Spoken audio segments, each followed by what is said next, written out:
ഭരണമാറ്റം ഉറപ്പിച്ചു എന്നാണ് ചോദ്യം. ഭരണമാറ്റം ഉറപ്പിച്ചിട്ടില്ല എന്നാണ് എൻ്റെ മറുപടി. അതിന് ചില കാരണങ്ങളുണ്ട്. ശുദ്ധമായ അസംബന്ധം എന്നാണ് ഇപ്പോൾ പുറത്തു വന്നിരിക്കുന്ന എല്ലാ എക്സിറ്റ് പോൾ ഫലങ്ങളെയും ഞാൻ വിലയിരുത്താൻ ആഗ്രഹിക്കുന്നത്. അതിനൊരു കാരണമുണ്ട്. ആ കാരണം പറയാം. ഒന്ന്. രണ്ടാമത്തത്, എന്തുകൊണ്ടാണ് ഈ സർക്കാർ മാറണം എന്ന് വോട്ടർമാർ ആഗ്രഹിച്ചിട്ടുണ്ടാവുക എന്നുള്ളതാണ് രണ്ടാമത്തെ പ്രധാനപ്പെട്ട കാര്യം. അത് യഥാർത്ഥത്തിൽ വാലിഡായ ഒരു റീസൺ ആയിരിക്കുമോ എന്നുള്ളതാണ്. ഇപ്പോൾ സ്മൃതി നേരത്തെ പറഞ്ഞൊരു കാര്യത്തോട് എൻ്റെ ഒരു അഭിപ്രായം ഞാൻ പറയാം. അപ്പം ബി അശോകിൻ്റെ ഒരു പ്രതികരണമാണ് പറഞ്ഞത്. ബി അശോകിനെ പോലെ ഒരു ഉദ്യോഗസ്ഥന് വന്ന് സ്മൃതി പറയുന്നത് പോലെ ചട്ടവിരുദ്ധമാണ് എന്ന് സ്മൃതി തന്നെ സമ്മതിക്കുന്നുണ്ട്. അയാൾ അങ്ങനെ പറയാമോ എന്നുള്ളത് പറയാൻ പാടില്ല എന്നുള്ളതാണ്. ചട്ടവിരുദ്ധമായ തുടർച്ചയായി മാധ്യമങ്ങളിലൂടെ വന്ന് സർക്കാരിനെതിരെ, പിണറായി വിജയനെതിരെ ഇങ്ങനെ പല കാര്യങ്ങൾ പറഞ്ഞുകൊണ്ടിരിക്കുകയാണ്. നവകേരള സദസ്സ് നടത്തിയത് മയക്കുമരുന്നുകാരുടെ കയ്യിൽ നിന്ന് പൈസ വാങ്ങിയിട്ടാണെന്നൊക്കെ ഒരു ഉത്തരവാദിത്തപ്പെട്ട ഉദ്യോഗസ്ഥനെ എങ്ങനെയാണ് വന്നിങ്ങനെ മാധ്യമങ്ങളുടെ മുന്നിലൂടെ പറയുന്നതെന്ന് എനിക്ക് മനസ്സിലാവുന്നില്ല. ഇതേ ഉദ്യോഗസ്ഥൻ ഇപ്പോൾ വിവിധ മാധ്യമങ്ങളിലൂടെ സർക്കാരിനെ ആക്ഷേപിച്ചുകൊണ്ടിരിക്കുന്ന, മുഖ്യമന്ത്രി പിണറായി വിജയനെ ആക്ഷേപിച്ചുകൊണ്ടിരിക്കുന്ന ഇതേ ബി അശോക് ഇതേ നവകേരള സദസ്സ് നടക്കുന്ന സമയത്ത് പറഞ്ഞ ഒരു അഭിമുഖത്തിലെ ഒരു വാചകം ഞാൻ നിങ്ങളെ കേൾപ്പിക്കാം. പിണറായി സാറിന് ഒരുപാട് സ്ട്രെങ്ത് ഉണ്ട്. He is very good with big projects. He want to do a very big thing, notwithstanding A B C Ds. ഏറ്റവും വലിയ അച്ചീവ്മെന്റ് അല്ലേ നാഷണൽ ഹൈവേയിൽ ചെയ്തിരിക്കുന്നത്. He is spectacular work with big projects. Follow up to Kochi Metro, follow up to your Kannur Airport. Commercial success alla manslai, but he has run into some headwinds also. But Adani Port, he is very good crisis manager, very good executor. എനിക്ക് ഏറ്റവും അടുത്ത experience വന്ന പവറിലെ ഈ കുടാംകുളം power highway, which is something which Oommen Chandy cannot do. അത് ഓരോരുത്തർ ചെന്ന് പറയുന്ന അനുസരിച്ചിട്ട് അദ്ദേഹം ഈ പറഞ്ഞ പോലെ മനസ്തവിച്ചു പോകും. പക്ഷേ with a person like mister Pinarayi Vijayan, Kerala got that project. അത് അല്ല, അതിൽ ഒരുപാട് ഡിസൈസീവ് ടേൺസിൽ he has been very good to the state. അപ്പൊ എന്താ പറഞ്ഞാൽ, ഒരു എക്സാമ്പിൾ പറഞ്ഞാല് നിറയെ വാഴ്ത്തുപാട്ടലാണ് പിണറായി വിജയനെ കുറിച്ച്. 23-24 കാലഘട്ടങ്ങളിലാണ് മാറി തുടങ്ങിയത് കാര്യങ്ങൾ എന്നും കൂടി അദ്ദേഹം വാർത്താ സമ്മേളനത്തിൽ എന്ന് പറഞ്ഞാൽ എന്താ, പിണറായി വിജയൻ ഉമ്മൻചാണ്ടിക്ക് പോലും ചെയ്യാൻ പറ്റാത്ത കാര്യങ്ങൾ ചെയ്തയാളാണ് പിണറായി വിജയൻ എന്ന് പറയുകയും KM ഇബ്രാഹിമിനെ കുറിച്ച് അവരുടെ അസോസിയേഷനിലടക്കം ചില പോസിറ്റീവായിട്ടുള്ള പ്രതികരണങ്ങൾ നടത്തുകയും ചെയ്തിട്ടുണ്ട്. ക്രൈസിസ് മാനേജറാണ് എന്ന് മുഖ്യമന്ത്രി പിണറായി വിജയനെ കുറിച്ച് ഇതേപോലെ പുകഴ്ത്തി പറഞ്ഞ ഒരാളില്ല ബി അശോക്. ആ മനുഷ്യനാണ് ഇപ്പോൾ വന്നിരുന്ന് സർക്കാർ അധികാരത്തിൽ നിന്ന് പോകുമെന്ന് തോന്നലിൽ വന്നിരുന്ന പ്രതികരണം നടത്തുന്നത്. എന്നിട്ട് പറയുകയാണ്, ഒരു ഉത്തരവാദിത്തപ്പെട്ട IAS ഉദ്യോഗസ്ഥരാണ്, എല്ലാ കോഡുകളും ലംഘിച്ചുകൊണ്ട് ഈ പറയുന്ന ഉത്തരവാദിത്തരഹിതമായി സംസാരിക്കുന്നത്. അതവിടെ നിൽക്കട്ടെ. അതുകൊണ്ട് ബി അശോകിൻ്റെ പ്രതികരണത്തിലൊന്നും നമുക്കിതിനെ ഭരണത്തിൻ്റെ മാറ്റത്തെ അളക്കാൻ കഴിയില്ല എന്നുള്ളതാണ് എൻ്റെ വിശ്വാസം. ഇനി ഞാൻ എന്തുകൊണ്ടാണ് ഈ എക്സിറ്റ് പോളുകളെ വെച്ചുകൊണ്ട് ഒരു പ്രവചനത്തിന് നമുക്ക് ധൈര്യമില്ല എന്ന് പറയാനുള്ള കാരണം ഒരു പൊളിറ്റിക്കൽ സയൻസ് വിദ്യാർത്ഥി എന്ന നിലയിൽ എക്സിറ്റ് പോളുകൾ, പ്രീ പോളുകൾ, പോസ്റ്റ് പോളുകൾ, ഇതിൻ്റെ എല്ലാം കൃത്യമായിട്ടുള്ളൊരു രീതിശാസ്ത്രമുണ്ടെന്ന് നമുക്കെല്ലാവർക്കും അറിയാവുന്നതാണല്ലോ. അതിൽ എക്സിറ്റ് പോളിൻ്റെ കാര്യത്തിൽ പാലിക്കേണ്ട രീതിശാസ്ത്രത്തെക്കുറിച്ച് വളരെ കൃത്യമായിട്ട് ഇപ്പോൾ CSDസിനെ പോലെയുള്ള ഏജൻസികളൊക്കെ അത്തരം സർവേകൾ നടത്താറുണ്ട്. ആ സർവേകൾക്കൊക്കെ കുറേയൊക്കെ പ്രവചനശേഷിയുമുണ്ട് എന്നുള്ളതാണ്. നോക്കൂ, മൈ ആക്സിസിൻ്റെ കാര്യത്തിൽ നേരത്തെ PR സുനിൽ വിശദീകരിക്കാൻ ശ്രമിച്ചതാണ്. മൈ ആക്സിസ് എത്രയാണ് സാമ്പിൾ എടുത്തിരിക്കുന്നതെന്ന് അറിയാമോ? മൈ ആക്സിസ് എടുത്തിരിക്കുന്ന സാമ്പിൾ കേരളത്തിൽ മാത്രം 24,419. മൈ ആക്സിസ് മൈ ഇന്ത്യ ചെയ്യുന്നത് എന്താണ്? എക്സിറ്റ് പോളാണ്. എക്സിറ്റ് പോൾ എന്ന് പറഞ്ഞാൽ എന്താണ്? പോസ്റ്റ് പോളും എക്സിറ്റ് പോളും തമ്മിലുള്ള വ്യത്യാസം, എക്സിറ്റ് പോള് വോട്ട് ചെയ്ത് പോളിംഗ് ബൂത്തിൽ നിന്ന് പുറത്തേക്കിറങ്ങുന്ന വോട്ടറോട് ആണ് കാര്യങ്ങൾ ഈ ഇൻ്റർവ്യൂ ഷെഡ്യൂളുമായിട്ട് ചെല്ലുന്നത്, അല്ലെങ്കിൽ ക്വസ്റ്റ്യനെയറുമായിട്ട് ചെല്ലുന്നത്. അതിനുശേഷമാണ് അതിൽ ഉത്തരങ്ങൾ രേഖപ്പെടുത്തേണ്ടത്. 3, 4, 5 ചോദ്യങ്ങളായിരിക്കും. കാര്യം അധിക സമയം അവിടെ ചെലവഴിക്കാനില്ലാത്തതുകൊണ്ട് 10ഓളം ചോദ്യങ്ങൾ ചോദിക്കുന്നു.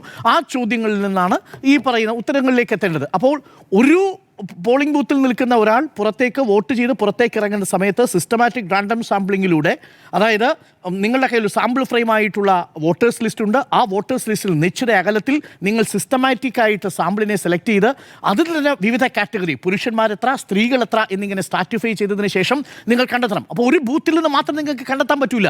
ഒരു ബൂത്തിൽ നിന്ന് കണ്ടെത്തി കഴിഞ്ഞാൽ ആ ബൂത്തിലുള്ളത്, ഇപ്പോൾ ഉദാഹരണത്തിന് ലീഗിന് സ്വാധീനമുള്ള ബൂത്താണെങ്കിൽ അതിൽ വരുന്ന ഉത്തരം മുഴുവൻ ലീഗിന് അനുകൂലമായിരിക്കും. ഇപ്പോൾ മട്ടന്നൂർ പോയിട്ടാണ് നിങ്ങളിത് കണ്ടെത്തുന്നതെങ്കിൽ മട്ടന്നൂരിലെ ഉത്തരം മുഴുവൻ LDFിന് അനുകൂലമായിട്ടായിരിക്കും. അപ്പോൾ സ്ട്രാറ്റിഫൈഡ് റാൻഡം സാമ്പിളിംഗ് വേണം. ഇവിടെ അങ്ങനെ കണ്ടെത്തിയിരിക്കുന്ന സാമ്പിളുകളുടെ എണ്ണം 24,419. എത്രയാ ഇൻവെസ്റ്റിഗേറ്റേഴ്സിന് ഉപയോഗിച്ചിരിക്കുന്നതെന്ന് അറിയാമോ? 70 ഇൻവെസ്റ്റിഗേറ്റേഴ്സിന് ഉപയോഗിച്ചിട്ടുണ്ട്. അതാണ് ഏറ്റവും കൗതുകകരമായ കാര്യം.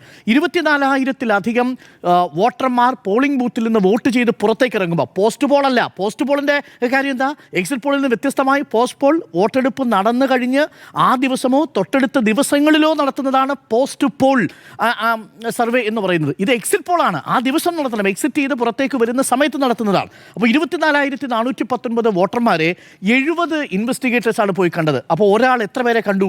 380 പേരെ കണ്ടു എന്നാണ് ഒരു ദിവസം. ഒരു ഇൻവെസ്റ്റിഗേറ്റർ പോയി 350 വോട്ടർമാരെ കണ്ടു. എന്തായിരിക്കും 350 വോട്ടർമാരെടുത്ത് 1 മിനിറ്റ് സമയമെടുത്താൽ എത്ര സമയം വരുമെന്ന് അറിയാമോ? 350 മിനിറ്റ് വരും എന്ന് പറഞ്ഞാൽ 6-6.5 മണിക്കൂർ വരും. ഒരു ഇൻവെസ്റ്റിഗേറ്റർ ഈ വോട്ടർമാരെ കണ്ടാൽ ഒരു ബൂത്തിൽ മാത്രമേ അത് നടക്കൂ. അയാൾക്ക് അടുത്ത ബൂത്തിലോട്ട് പോകാൻ പോലും പറ്റത്തില്ല.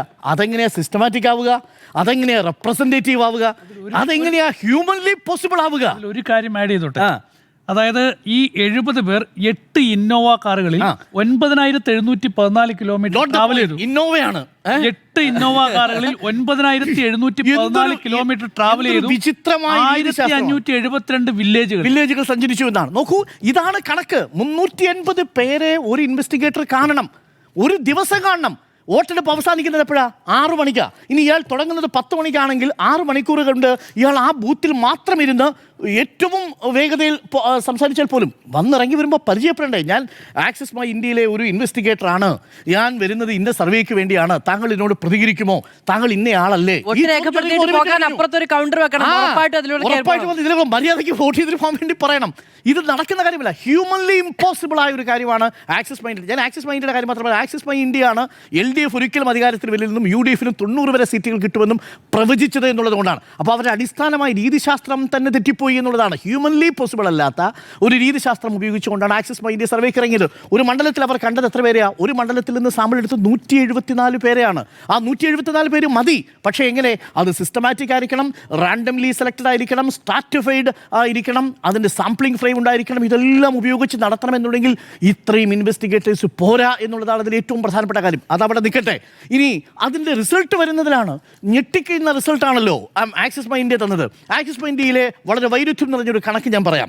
ഇപ്പോൾ മധ്യ കേരളത്തിൽ 3 മുതൽ 7 വരെ സീറ്റുകളാണ് LDFന് ലഭിക്കുക എന്നാണ് പറഞ്ഞത്. സ്മൃതി, നമുക്ക് ആർക്കെങ്കിലും അത് വിശ്വസിക്കാൻ പറ്റുമോ?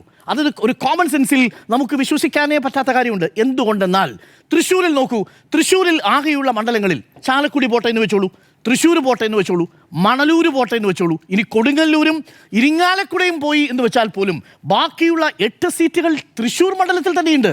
അവിടെ കോൺഗ്രസ്സുകാർ തന്നെ സമ്മതിക്കുന്ന കാര്യമുണ്ട്. തൃശ്ശൂരിൽ മിനിമം 7 സീറ്റ് LDFന് കോൺഗ്രസ്സുകാർ സമ്മതിക്കുന്നുണ്ടെന്ന്. ബാക്കിയുള്ള മണ്ഡലങ്ങളിൽ തൃശ്ശൂരിൽ കിട്ടിയാൽ പോലും അങ്ങനെ 7 കിട്ടിയാൽ ആ 7 കിട്ടൂ. ഇനി ബാക്കി അവശേഷിക്കുന്ന ജില്ലകൾ ഏതൊക്കെയാ? പാലക്കാട് നിന്ന് LDFന് ഒരു സീറ്റും കിട്ടാതിരിക്കണം, എറണാകുളത്ത് നിന്ന് ഒരു സീറ്റും കിട്ടാതിരിക്കണം. പോട്ടെ, എറണാകുളത്ത് ഒരു സീറ്റും കിട്ടില്ല, ടോട്ടൽ വൈപ്പ് ഔട്ടാണെന്ന് കരുതുക. ഇടുക്കിയിൽ നിന്ന് ഒരു സീറ്റ് കിട്ടരുത്. എവിടെ? ഉടുമ്പൻചോല അടക്കമുള്ള ഇടുക്കിയിൽ നിന്ന്, റോഷി അഗസ്റ്റിൻ മത്സരിക്കുന്ന ഇടുക്കിയിൽ നിന്ന് ഒരു സീറ്റ് കിട്ടരുത്. കോട്ടയത്ത് നിന്ന് ഒരു സീറ്റ് കിട്ടരുത്. പാലക്കാട് നിന്നൊരു സീറ്റ് കിട്ടരുത്. ഒന്ന് ആലോചിച്ച് നോക്കൂ. പാലക്കാട് മലമ്പുഴ മണ്ഡലത്തിൽ ജയിക്കില്ല എന്നാണ്, ഒറ്റപ്പാലത്ത് ജയിക്കില്ല എന്നാണ്, ഷൊർണൂരിൽ ജയിക്കില്ല എന്നാണ് ഈ പറഞ്ഞു വെച്ചിരിക്കുന്നതിൻ്റെ അർത്ഥം. അതെങ്ങനെയാണ് ലോജിക്കലി പോസിബിൾ ആവുക? ഇനി ഇതിനേക്കാൾ ചങ്കിടിപ്പ് ആക്സിസ് മൈ ഇന്ത്യ കൊടുക്കുന്ന ആർക്കാണെന്നറിയാമോ? CPM-നേക്കാൾ ചങ്കിടിപ്പ് കൊടുക്കുന്നത് ലീഗിനാണ്. എന്താ കാരണം എന്നറിയാമോ? മലബാർ മേഖലയിൽ 25 മുതൽ 27 വരെ സീറ്റുകൾ LDF നേടിയേക്കാം എന്നുള്ളതാണ്. ഞാനൊന്ന് എണ്ണി നോക്കി. കാസർഗോഡ് 3 സീറ്റുകളാണ് CPM തന്നെ കണക്കൂട്ടുന്നത്. പരമാവധി 3 സീറ്റുകൾ കിട്ടും. വയനാട് 1 സീറ്റ് കിട്ടും. അങ്ങനെ മൊത്തം 4 സീറ്റ് 2 ജില്ലകളിൽ നിന്ന് വന്നു. ആണല്ലോ, 3, 1, 4. ഇനി അവശേഷിക്കുന്ന 3 ജില്ലകൾ ഏതൊക്കെയാണ്? ഒന്ന് മലപ്പുറം, ഒന്ന് കോഴിക്കോട്, ഒന്ന് കണ്ണൂർ. അപ്പം മൊത്തം എത്ര കിട്ടും? 27 കിട്ടുമെന്നാണ് ആക്സിസ് മൈ ഇന്ത്യ പറയുന്നത്. വടക്കൻ ജില്ലകളിൽ 5 ജില്ലകളിൽ കാസർഗോഡ്, വയനാട് രണ്ടും കൂടി നമ്മൾ മാറ്റിവെച്ചാൽ 3, 1, 4 സീറ്റ് കിട്ടി CPM-ന്. ബാക്കി വരേണ്ട 23 സീറ്റുകൾ വരേണ്ടത് മലപ്പുറം, കോഴിക്കോട്, കണ്ണൂർ ജില്ലകളിൽ നിന്നാണ്. കോഴിക്കോട് 7 സീറ്റുകൾ കിട്ടും എന്ന് കരുതുക CPM-ന്. കണ്ണൂരിൽ 8 സീറ്റ് കിട്ടും എന്ന് കരുതുക. 8, 7 എത്രയായി? 15 സീറ്റായി. ഇനി അവശേഷിക്കുന്നത് എത്ര സീറ്റാണെന്നറിയാമോ? ഇനി അവശേഷിക്കുന്നത് 8, 9 സീറ്റ് എവിടെ നിന്ന് കിട്ടണം? മലപ്പുറം ജില്ലയിൽ നിന്ന് കിട്ടണം. മലപ്പുറം ജില്ലയിൽ നിന്ന് CPM-ന് കിട്ടണം. കിട്ടുമോ? 1, 2 സീറ്റാണ് മലപ്പുറം ജില്ലയിൽ CPM പോലും പ്രതീക്ഷിക്കുന്നത്. അപ്പോൾ ലീഗിൻ്റെ കോട്ടയിൽ നിന്ന് 8 സീറ്റ് കിട്ടുമെന്നുള്ള കണക്ക് ആക്സിസ് മൈ ഇന്ത്യ തരുമ്പോൾ അതെങ്ങനെ വിശ്വസിക്കാൻ പറ്റും? ലീഗിനെങ്ങനെ വിശ്വസിക്കാൻ പറ്റും? കോൺഗ്രസിനെങ്ങനെ വിശ്വസിക്കാൻ പറ്റും? അവർക്ക് വിശ്വസിക്കാൻ പറ്റില്ലെങ്കിൽ നമുക്ക് എങ്ങനെ വിശ്വസിക്കാൻ പറ്റും? അത് അടിസ്ഥാനമായ ചോദ്യമല്ലേ? അപ്പോൾ അതുകൊണ്ടാണ് ഞാനിത് അസംബന്ധമാണ്. രീതിശാസ്ത്രത്തിൻ്റെ കണക്ക് വെച്ച് നോക്കിയാലും രീതി വെച്ച് നോക്കിയാലും പുറത്തു വന്നിരിക്കുന്ന കണക്കുകളുടെ ഒരു കോമൺ സെൻസ് ഉപയോഗിച്ചുകൊണ്ടുള്ള സാധാരണക്കാരൻ്റെ ഒരു രാഷ്ട്രീയ നിരീക്ഷണത്തിലൂടെ നോക്കിയാലും ഈ എക്സിറ്റ് സർവേകൾ എന്നുള്ളത് ശുദ്ധ അസംബന്ധമാണ് എന്ന് പറയാനുള്ള കാരണം. ഇനി രണ്ടാമത്തേതാണ് നേരത്തെ പറഞ്ഞത്, ഭരണവിരുദ്ധ വികാരമില്ല എന്നുള്ളതിൻ്റെ സൂചനയാണ് ആക്സിസ് മൈ ഇന്ത്യ ഒഴിച്ചു നിർത്തിയുള്ള ബാക്കി എല്ലാ സർവേകളിലും പറയുന്നത്. നേരത്തെ പിയാസുനിലൊക്കെ പറഞ്ഞതുപോലെ. കാര്യം ബേസ് പോയിന്റ് UDFന് തുടങ്ങുന്നത് കേവല ഭൂരിപക്ഷത്തിന് തൊട്ട് താഴെയാണ്. 70-ൽ തുടങ്ങുകയാണ്. അതിൻ്റെ അർത്ഥം തന്നെ എന്താ? ഒരു ശക്തമായ ഭരണവിരുദ്ധ വികാരമില്ല എന്നതിൻ്റെ സൂചനയാണ്. അതുകൊണ്ടാണ് LDF-ന്റെ മുഖ്യമന്ത്രി ആരാകണമെന്ന ചോദ്യത്തിൽ 33% ആളുകൾ പിന്തുണയ്ക്കുന്നത് പിണറായി വിജയനെയാണ് എന്ന് പറയുന്നത്. അതുകൊണ്ടാണ് ഒരു ശക്തമായ ഭരണവിരുദ്ധ വികാരമുണ്ടെങ്കിൽ പാർട്ടിക്കുള്ളിൽ നിന്ന് തന്നെ മുഖ്യമന്ത്രിക്കെതിരെ വികാരം ഉണ്ടാവണമെന്നേ, അത് ഉണ്ടായിട്ടില്ല എന്നുള്ളതാണ്. അപ്പോൾ ഈ രണ്ട് കാരണങ്ങൾ അവിടെ നിൽക്കുന്നു. അപ്പോൾ പിന്നെ എന്താ സാധ്യതയുള്ളത്? ഞാൻ ഇന്നലെ പറഞ്ഞതുപോലെ ഒരു തുടർഭരണ മടുപ്പ്, ഞാൻ അങ്ങനെ ആ വാക്കിനെ വിശേഷിപ്പിക്കുക. ഒരു തുടർഭരണ മടുപ്പാണ് യഥാർത്ഥത്തിൽ ഉണ്ടായിട്ടുള്ളതെങ്കിൽ, ഒരു തുടർഭരണ മടുപ്പ് ഇത്രയും അധികം വോട്ടുകളെ നിങ്ങൾക്ക് മാറ്റാൻ കഴിയില്ല. ജനപ്രിയ MLA-മാരെ ഒരു തുടർഭരണ മരവിപ്പിന് അല്ലെങ്കിൽ ഒരു തുടർഭരണ മടുപ്പിന് മാറ്റാൻ കഴിയില്ല. അതിനെതിരെ നിങ്ങൾക്ക് ശക്തമായ സർക്കാരിനെതിരെ വലിയ വികാരം ഉണ്ടാവണം. ഞാൻ അതുകൊണ്ടാണ് തുടക്കത്തിൽ ഇപ്പോൾ സർക്കാരിനെ ആക്ഷേപിക്കുന്ന B. അശോകൻ്റെ തന്നെ വാക്കുകൾ പറഞ്ഞത്. കേരളത്തിലെ ഏറ്റവും വലിയ പ്രോജക്റ്റ്, ഉമ്മൻചാണ്ടിക്ക് പറ്റാത്ത കാര്യം നടത്തിയ ആളാണ് പിണറായി വിജയൻ എന്ന് സർട്ടിഫൈ ചെയ്തത് ഇപ്പോൾ പിണറായി വിജയനെ ആക്ഷേപിച്ചുകൊണ്ടിരിക്കുന്ന B. അശോകാണെന്നേ. ഞാൻ അതുകൊണ്ടാണ് ആ വാക്ക് തന്നെ പറഞ്ഞത്. B. അശോകനേക്കാൾ വലിയ കിട്ടിക്കിപ്പോൾ ഇല്ലല്ലോ പിണറായി വിജയനെ സംബന്ധിച്ച്. അങ്ങനെ സാധാരണക്കാരൻ B. അശോകന് പോലും ബോധ്യമല്ലാത്തൊരു കാര്യം സാധാരണ വോട്ടർക്ക് എങ്ങനെ ബോധ്യമാകും എന്നുള്ളതാണ് അടുത്ത പ്രധാനപ്പെട്ട പ്രശ്നം. അതുകൊണ്ട് ഭരണത്തുടർച്ചയിലുള്ള ഒരു മടുപ്പ് ഏതെങ്കിലും തരത്തിൽ ഒരു സർക്കാർ വിരുദ്ധ വികാരമായിട്ട് മാറിയിട്ടില്ല എന്നുള്ളതാണ് ഈ എക്സിറ്റ് പോൾ വായിച്ചെടുക്കുന്നതിൽ നിന്ന് മനസ്സിലാവുന്നത്. എന്നാൽ അതേസമയം എല്ലാ സർവേ ഏജൻസികൾക്കും ടെൻഷനുണ്ട്. കാരണം 10 വർഷം പൂർത്തിയാക്കിയ ഒരു സർക്കാർ വീണ്ടും തുടരും. കേരളത്തിൽ അൾട്ടർനേറ്റീവ് സർക്കാർ വന്നുകൊണ്ടിരുന്ന ഒരു പാറ്റേണുള്ള ഒരു സർക്കാരിൽ, ഒരു സംസ്ഥാനത്ത് ഇങ്ങനെ പ്രവചിക്കാനുള്ള ഭയം പ്രതിഫലിക്കുന്നുണ്ട്. അതാണ് ഇവിടെ ഇപ്പോഴും എഡ്ജ് കൊടുക്കുന്നത്. ടുഡേയ്സ് ചാണക്യ അടക്കം എഡ്ജ് കൊടുക്കാനുള്ള കാരണം അതാണെന്നാണ് ഞാൻ മനസ്സിലാക്കുന്നത്. അതുകൊണ്ട് ഭരണമാറ്റം ഉറപ്പിച്ചു എന്ന ചോദ്യത്തിന് ഈ എക്സിറ്റ് പോളുകളെ വായിക്കുമ്പോൾ അത് ഒന്ന് അസംബന്ധമാണ്, രണ്ട് അതിൽ തന്നെ പ്രകടമാകുന്നത് ശക്തമായ ഭരണവിരുദ്ധ വികാരമില്ലെന്നും ഒരു തുടർഭരണ മടുപ്പ് മാത്രമാണ് അവിടെ ഉള്ളതെന്നുമാണ്. കേരളത്തിൻ്റെ പശ്ചാത്തലത്തിൽ തുടർഭരണ മടുപ്പ് എന്നുള്ളതിൻ്റെ ഒറ്റ കാരണം കൊണ്ട് ഈ ഇടത് സർക്കാർ 2005 ശേഷം മാറുമെന്ന് പറയാനുള്ള ഒരു ധൈര്യം എനിക്കില്ല. അതുകൊണ്ട് ഞാൻ ഇപ്പോഴും വിശ്വസിക്കുന്നു ഭരണ തുടർച്ചയ്ക്കുള്ള സാധ്യത ഇപ്പോഴും നിൽക്കുന്നുവെന്നാണ് എൻ്റെ പക്ഷം.